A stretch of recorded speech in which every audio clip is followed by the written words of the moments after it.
So what I want to do today is recap this business start to finish so you know everything that you're going to be doing.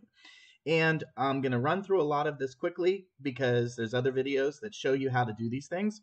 So I don't want this to drag on too long, but I want to make sure that you know beginning to end so that you have all the tools that you need, exactly what you need to do in order to have success as a starting agent at Family First Life. Okay, first of all, ordering leads. You're going to want to go to order leads, cherry pick, and then you can go and you can narrow it down to your county. However, I will also say that even if you narrow it down to your county, you might not have all of the leads that you need, so you may need to move around a little bit. So my county is Seminole County, and if I click on Seminole County, you'll see it says it's loading the leads. And once it does that, Seminole will be highlighted here, and I'll be able to go down and see the different leads that are available. Currently, what it's showing me is all of the leads in all of Florida that are available right now. So my particular favorites are the instant internet leads right here, and then the 3-month-old and the 1-month-old. I like those. Instant internet leads definitely first. I like these final expense mailers, okay? And I definitely like the call-in silver leads. I'll buy up all of those when I can. And so any of these are going to be decent leads. You're going to buy your leads, and then you are going to narrow it down to dialing. So organize your leads, and at 8 a.m. on dial day, you're picking up that phone. And I want you to be on ffljustdial.com when you pick up that phone so you can be listening to other agents and hear how they're saying what they say and hear the success that they're having, because dial day is tough. All right, so make sure that you dig in and you remember that this is a numbers game. The more times you dial, the more appointments you are going to book. If you dial from 8 a.m. to 8 p.m. and all you do is stop to use the bathroom and throw a hot dog down your throat, then you're going to have a successful dial day. And you may dial the phone 600 times that day in order to do that, okay? But that's what it takes to get started. Now, all of your tools are going to be on the website right now, ffleagles.com or ffl360 spelled out.com. All right. But you know, if that changes, whatever, you'll know that this is still the same thing. You have your training schedule. Get on as many trainings as you possibly can. There's tons of videos on this site too. So you're going to want to watch the videos. You can watch them over and over again. Maybe one video that you watch every day. The training is all about the mindset, and having the right mindset helps you set up to have a good dial day. If you have a good dial day, you're setting the right appointments. You go into the appointments with the right mind frame, and you can close them. And you won't even know the difference between what you're doing when your mindset is off and your mindset is on. So it's important that you make sure that your mindset is on. Now, first thing, phone script. So we did leads, now phone script. You're going to see the final expense script here. All right. And the way that you speak through this is as important as the words that you say. I would rather hear somebody call someone and say, blah, blah, blah, blah, blah, blah, blah, blah, blah, blah, blah, blah, blah. All right. Gibberish with confidence. Then hear, yeah, hi, is this Joseph? Okay, hey, this is Brian. I'm with the benefits office. That's terrible, right? It's all about the confidence. There's no way I'd make it that far in that call without the person hanging up. So these scripts have been worked through a lot, and they're really good. And there's little nuances that you don't even notice that make the scripts really good, such as from the very beginning, the client answers, and you don't say, hi, is this Joe? You don't say, may I speak with Joe? You just say, Joe. And they say either, yeah, or who's this? Either way, you pretty much just accomplished one of the major tasks. You discovered that you are speaking to the right person. All right? If you say, is Joe there, and they recognize it as a sales call, Some people are going to say, no, there's no Joe here, and hang up. Now, are you going to call that person back again? Right? Because they just told you there's no Joe there. Now you're thinking of the wrong phone number. Maybe it was the right phone number. This is much better. Joe. Yeah? Hey, Joe. This is Brian with the Benefit Center right here in Seminole County. I was just getting back to you about the form that you had filled in online about the state regulated final expense programs. It's where you put your birthday as August 19th, 1947. That's you, right? Don't stop until you've got something that you know the answer to. All right. So you'll see I pronounced every word because these are final expense clients. They might not be able to hear you very well. Pronounced every word and didn't leave enough space between any words for them to get a word in edgewise. If you go, hey, Joe, this is Brian. I'm with the benefits office right here in Seminole County. They're not going to hear all of that. All right. So you're not going to accomplish anything, and they're going to get frustrated with you.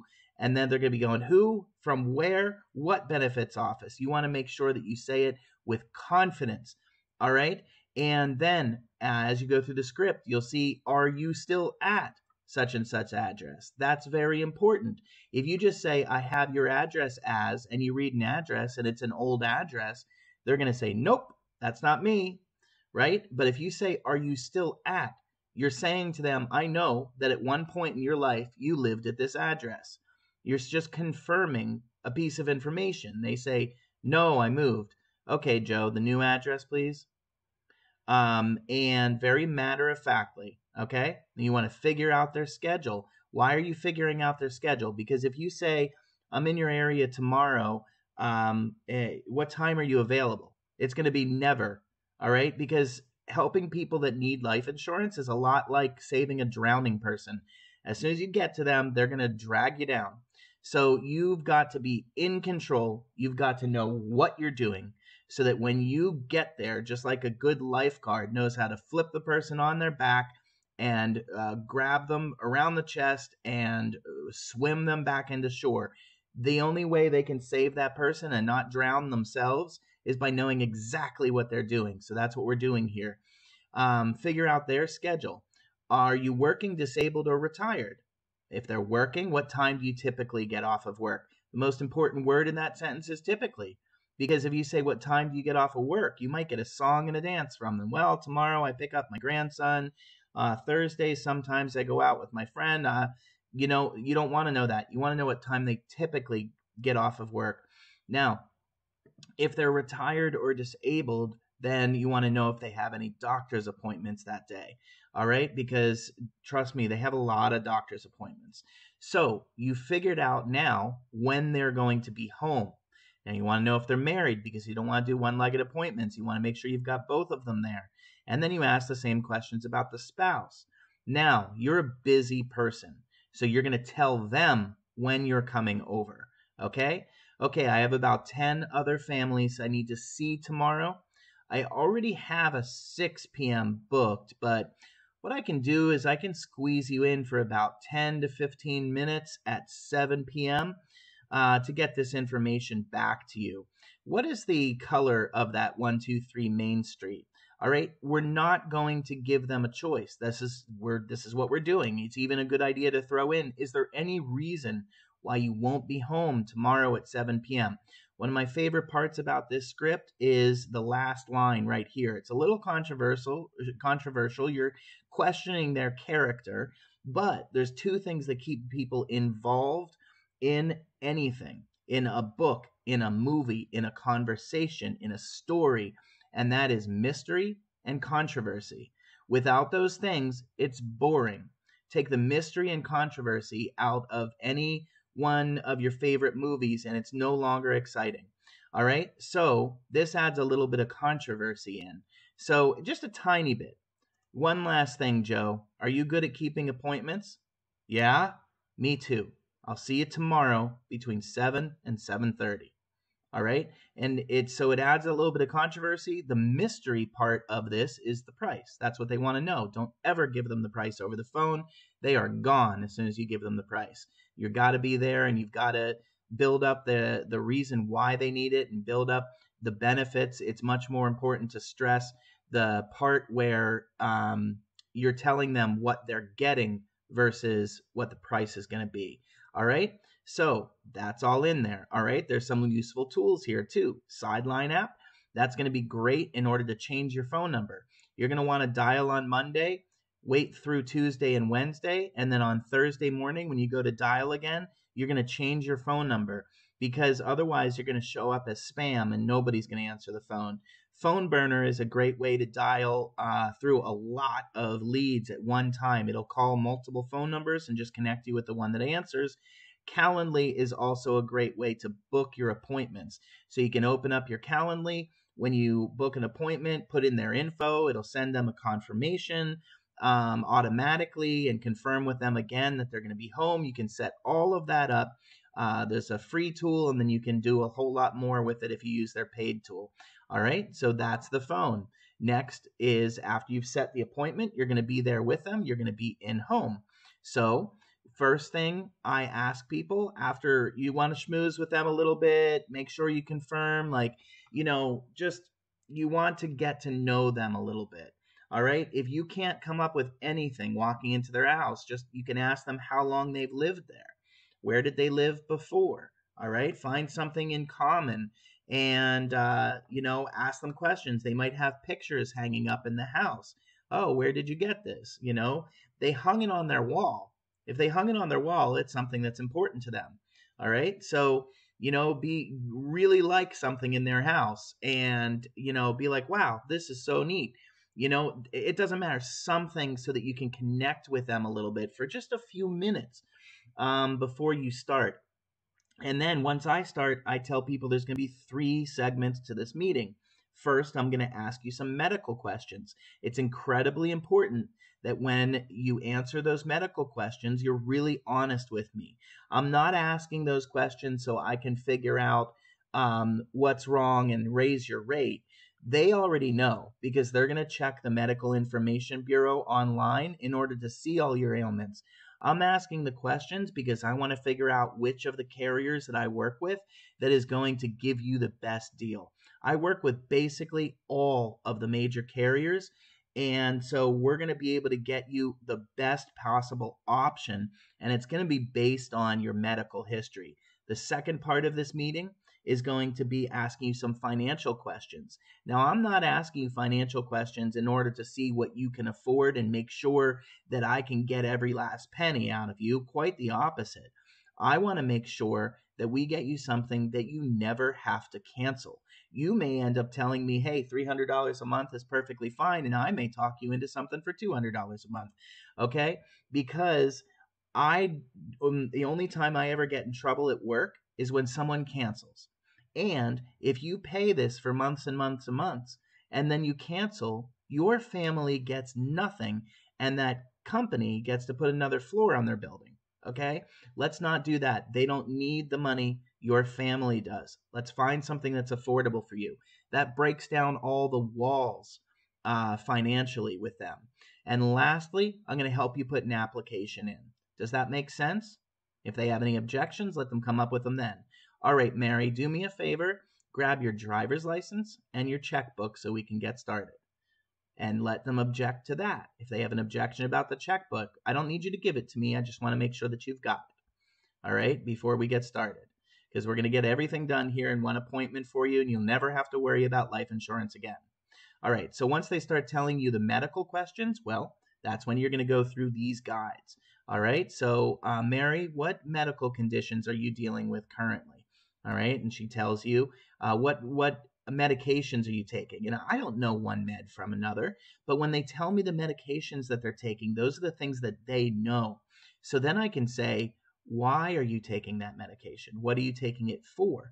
And that is going to be what shows up on our list. Okay, a lot of people are going to have diabetes, so we can come down here and look at diabetes and see that Mutual of Omaha will take them if they're diagnosed or treated prior to age 50, then it's going to be a graded policy, okay? We don't want to do a graded if we can get them a level policy. So instead, we're going to go, okay, so when were you diagnosed? Oh, at age 48? Okay, let's move on to the next one. And it says diabetes, allowed.